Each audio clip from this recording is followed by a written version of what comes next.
Hello বন্ধুরা, সবাইকে স্বাগত জানাই স্টাডি সাকসেস কোচিং সেন্টারে। বন্ধুরা, আজকে আবার চলে এসেছি তোমাদের জন্য এসএসসি এমটিএস 2025-এর 55 নম্বর জিকে ক্লাস নিয়ে। তো আজকেও আমরা 25খানা কোশ্চেন আলোচনা করব, খুবই ইম্পর্টেন্ট তোমাদের এক্সামের জন্য। তো সেই কোশ্চেন আনসার শুরু করার আগে তোমরা যারা মক টেস্ট দিতে চাও, এসএসসি এমটিএসের জন্য এই জিকের মক টেস্ট দিতে চাও, তো সম্পূর্ণ ফ্রিতে সেই মক টেস্ট দিতে পারবে।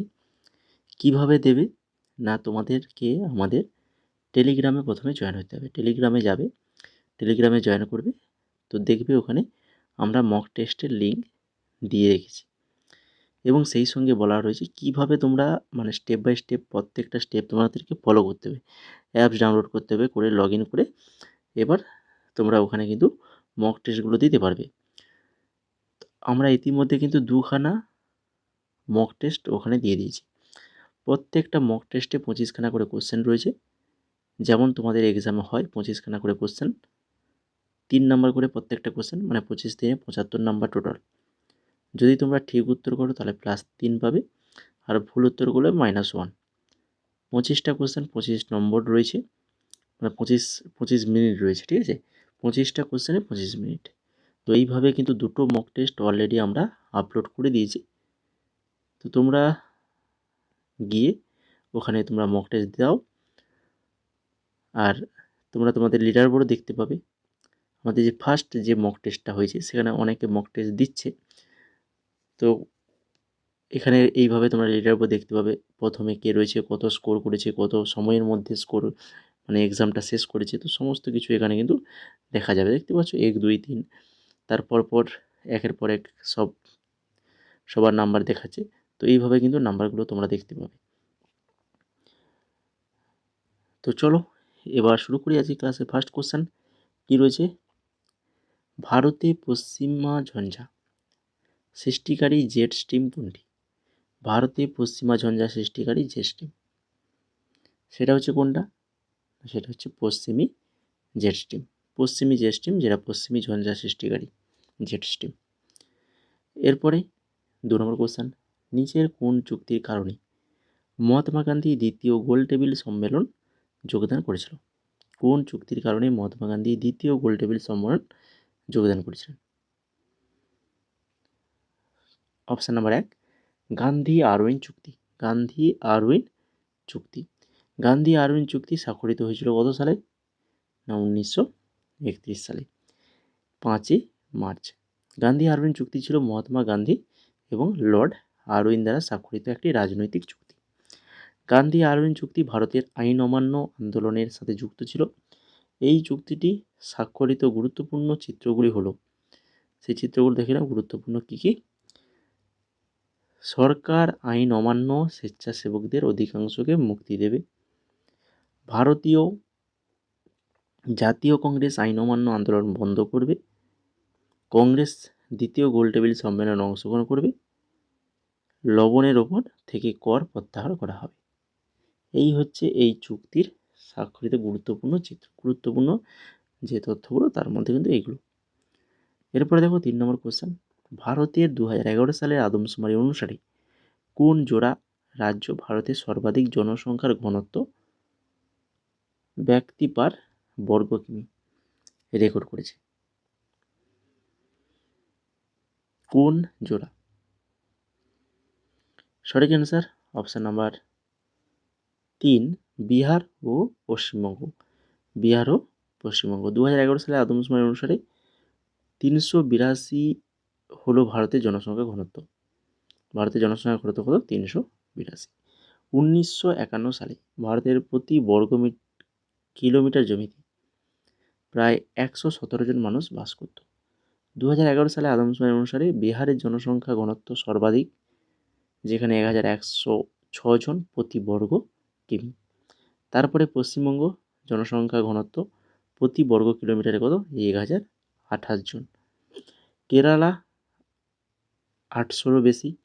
আর ভারতে 2011 সালে আদমশুমারি অনুসারে সিকিম রাজ্যের জনসংখ্যা ঘনত্ব প্রতি বর্গ কিলোমিটারে 100 জনের লোকের কম। তারপরে দেখো 4 নম্বর কোশ্চেন, পশ্চিম সেন্ট্রাল রেলওয়ে জোন সদর দপ্তর যেখানে অবস্থিত তা চিহ্নিত করুন। পশ্চিম সেন্ট্রাল রেলওয়ে জোনের সদর দপ্তর কোথায় রয়েছে? জব্বলপুরে রয়েছে। নিচের কোন রাষ্ট্রকূট শাসক হিরণ্যগর্ভ নামক অনুষ্ঠানটি করেছিলেন? হিরণ্যগর্ভ নামক অনুষ্ঠান করেছিলেন দন্তি দুর্গ। অপশান নাম্বার 2 সঠিক অ্যান্সার, দন্তি দুর্গ।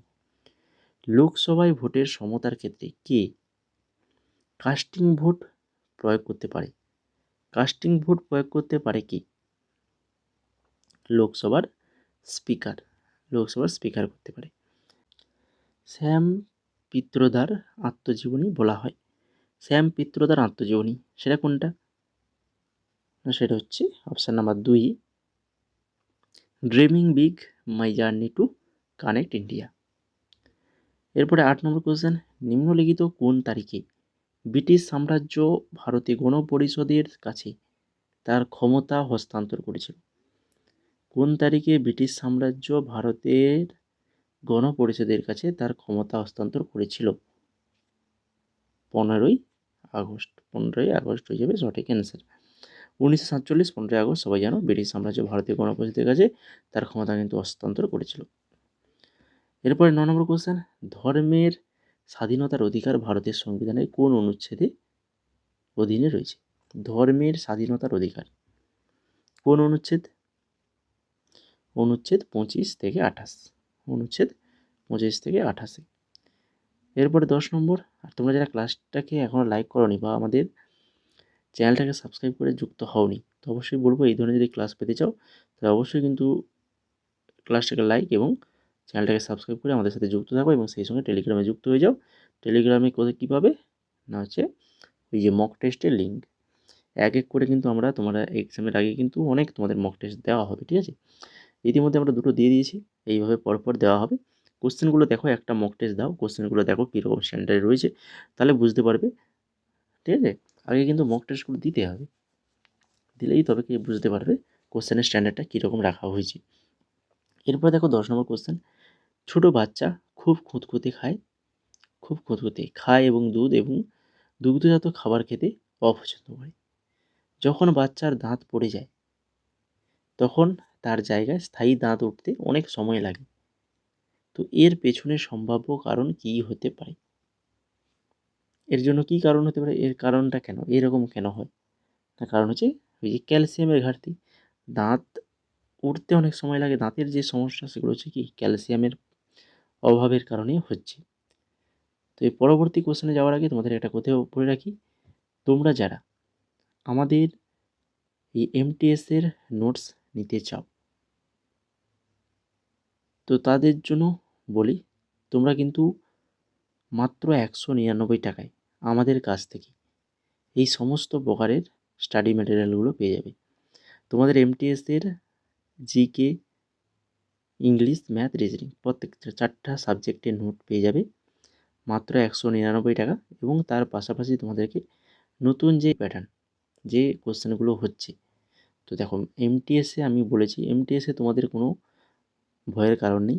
যেমন আগে এক্সাম হয়েছে, যেভাবে কোশ্চেনের স্ট্যান্ডার্ড ছিল সেভাবেই কিন্তু কোশ্চেনগুলো হবে। তো সেই মতো আমাদের প্র্যাকটিস সেট রয়েছে 250 খানা, যেখানে 6250 এমসিকিউ রয়েছে, তার সঙ্গে ব্যাখ্যা।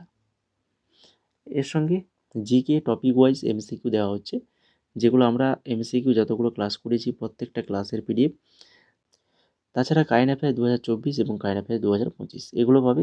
স্ট্র্যাটেজিকে 14খানা টপিকের উপর মূল 14খানা টপিকের উপর স্ট্র্যাটেজিকের নোটস পাবে।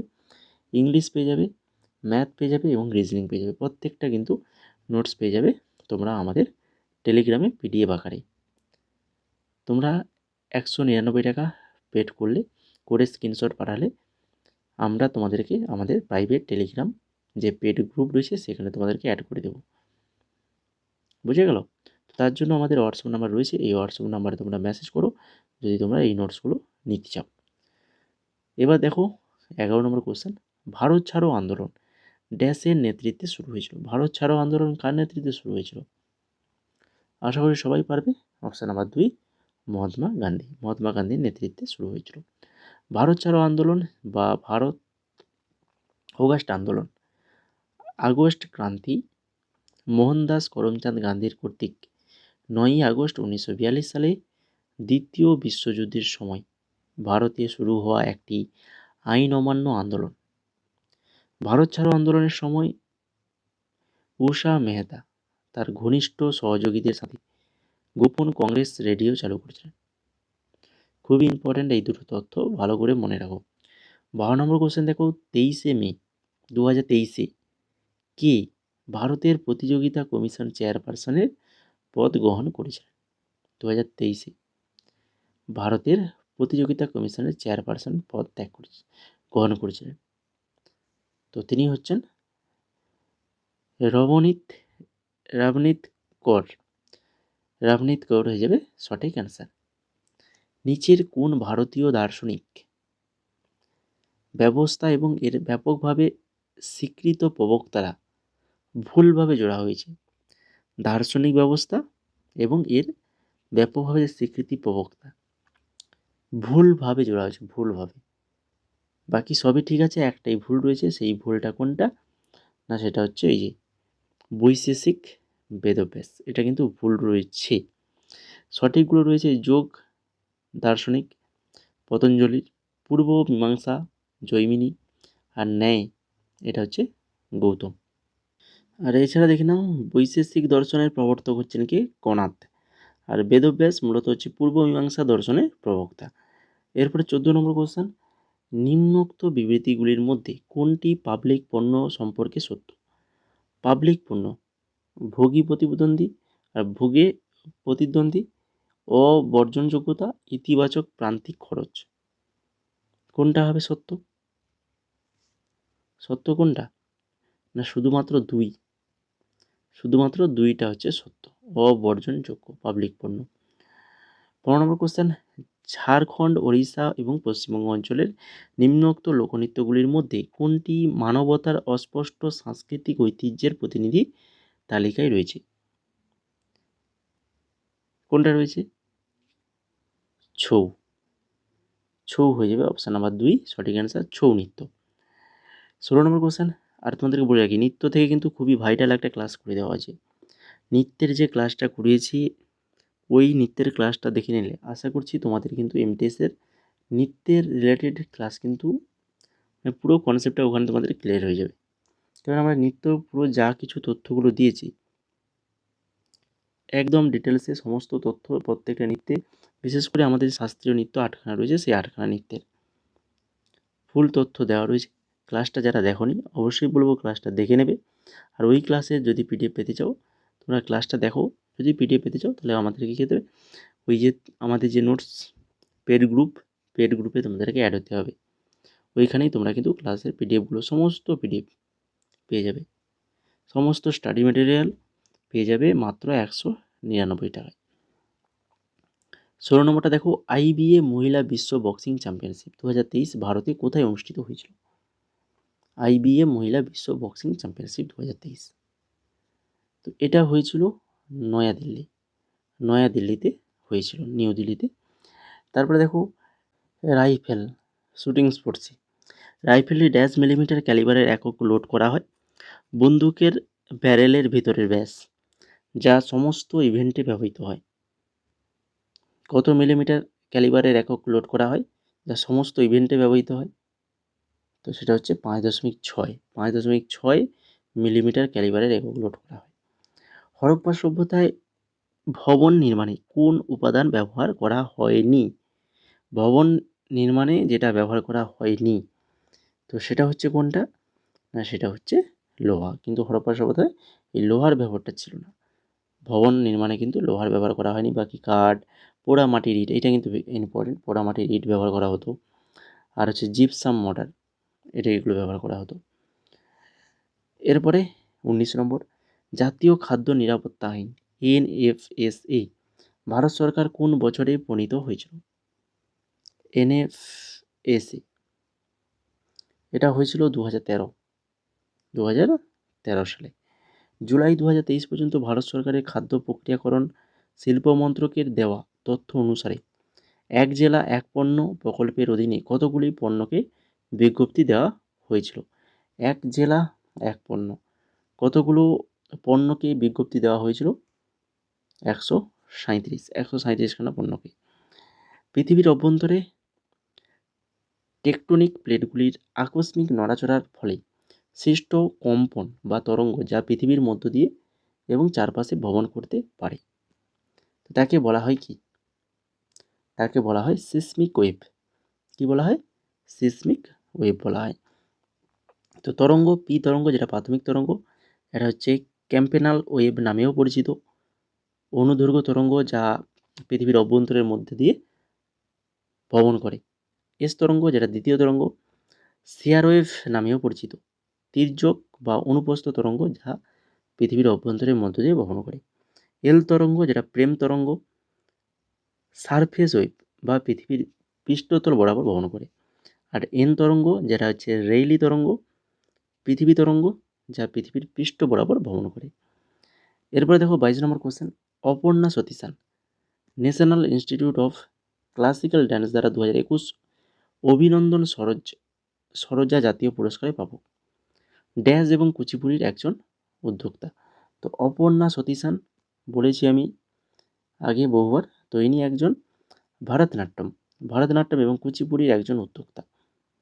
খুবই ইম্পর্টেন্ট কোশ্চেন। তারপরে দেখো, পৃথিবীর অধিকাংশ বাস্তুতন্ত্রের জন্য শক্তির প্রাথমিক উৎস কি? এ তো পারবে সবাই। শক্তি, সব শক্তির উৎস কি? না হচ্ছে সূর্য। সূর্যালোক হচ্ছে সব শক্তির উৎস।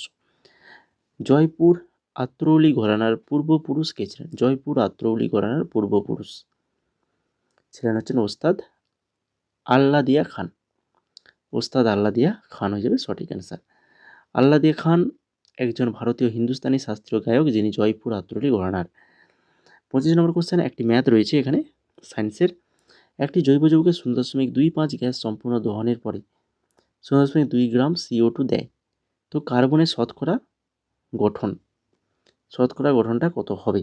না সেটা হচ্ছে 91.82%। তো সেই ম্যাথটা এখানে দেওয়া রয়েছে, তোমরা দেখে নাও। একদম সম্পূর্ণ ম্যাথটা এখানে দিয়ে দিয়েছি। প্রথমে কার্বন ডাইঅক্সাইডের আণবিক ভরটা বের করে নেবে, 44 গ্রাম পার মোল হবে।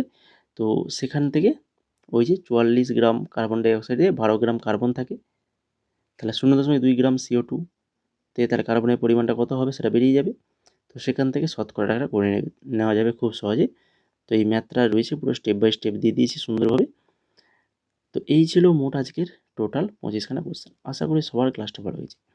তো যদি ভালো লেগে থাকে তাহলে অবশ্যই বলবো, এখনও যারা ক্লাসটাকে লাইক করোনি অবশ্যই বলবো ক্লাসের শেষে তোমরা, এখন শেষ হয়ে গেল, ক্লাসটাকে লাইক করে চ্যানেলটাকে সাবস্ক্রাইব করে ফেলো। যদি না চ্যানেলটাকে সাবস্ক্রাইব করে থাকো, এই ধরনের যদি গুরুত্বপূর্ণ ক্লাস পেতে চাও এমটিএসের জন্য, তাহলে অবশ্যই বলবো, এমটিএস কেন, তোমরা যে কোনো কম্পিটিটিভ এক্সামের জন্য যদি ক্লাস পেতে চাও তো অবশ্যই আমাদের চ্যানেলটাকে সাবস্ক্রাইব করে আমাদের সাথে যুক্ত থাকো। এবং তারই সাথে টেলিগ্রামে চলে যাও, টেলিগ্রামে যুক্ত হয়ে যাও। ওখানে তোমরা কিন্তু মক টেস্টের লিঙ্কটা পেয়ে যাবে। অবশ্যই তোমরা কিন্তু মক টেস্টগুলো দেবে, সম্পূর্ণ ফ্রিতে মক টেস্ট দেওয়ার জন্য কোনো পয়সা লাগবে না, ঠিক আছে? আর আমাদের কাছে যদি তোমরা এমটিএসের জন্য সমস্ত সাবজেক্টের স্টাডি ম্যাটেরিয়াল নিতে চাও, তাহলে তার জন্য তোমাদেরকে পেমেন্ট করতে হবে 199 টাকা। 199 টাকায় তোমরা সকল প্রকার স্টাডি ম্যাটেরিয়াল পেয়ে যাবে। তার পাশাপাশি তোমরা এখন বর্তমান যে এডুকিউটির যে প্যাটার্ন, সেই প্যাটার্ন অনুযায়ী পিডিএফ তোমরা কিন্তু পেয়ে যাবে আমাদের কাছ থেকে মাত্র 199 টাকায়। তো তার জন্য তোমাদেরকে কী করতে হবে, আমাদের যে হোয়াটসঅ্যাপ নাম্বার রয়েছে এই হোয়াটসঅ্যাপ নাম্বারে হাই লিখে মেসেজ করো। এখানে আমরা তোমাদেরকে পেমেন্টের প্রসেস বলে দেবো। না হলে যদি কেউ এই নাম্বারে তোমরা পেমেন্ট করে আমাদেরকে যদি স্ক্রিনশট পাঠাও হোয়াটসঅ্যাপে, তাহলে তোমাদেরকে আমরা টেলিগ্রামে পেড গ্রুপে অ্যাড করে দেবো। আর যদি তোমরা পিডিএফের ডেমো দেখতে চাও তো সেটা তোমরা টেলিগ্রামে পেয়ে যাবে, বা আমাকে মেসেজ করে বলতে পারো, সেখানেও আমি তোমাদেরকে ডেমোটা দিয়ে দেবো। বুঝে গেল?